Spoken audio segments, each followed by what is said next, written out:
বন্ধুরা, অর্চনা হোম কিচেনে তোমাদেরকে স্বাগত জানাই। আবারও একটা নতুন রান্নার রেসিপি নিয়ে আমি হাজির হয়েছি। এই রেসিপিটা হলো ভেটকি পাতুরি। তো ভেটকি মাছের পাতুরি বানানোর রেসিপি তোমাদেরকে দেখাবো।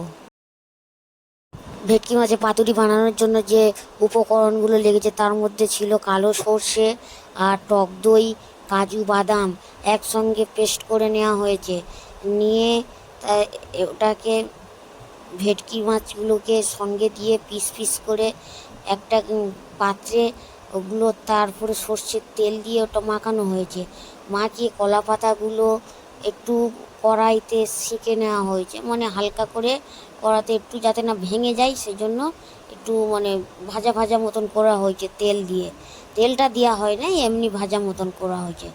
তারপরে সব কিছু করার পরে এবারে ওখান থেকে নিয়ে মাছ আর ওই যে সর্ষে টক দই পেস্টটা একটা কলা পাতার ভিতরে একটা করে দিচ্ছে, লঙ্কা আর তার উপরে সর্ষের তেল দিয়ে আর ওটাকে বাঁধা হচ্ছে কলা পাতা দিয়ে দিয়ে বেঁধে এবারে আমাদেরগুলো সব হয়ে যাওয়ার পরে কড়াইতে আবারও ভাজা হবে। তো তোমাদেরকে সেটা পুরোটাই দেখাবো।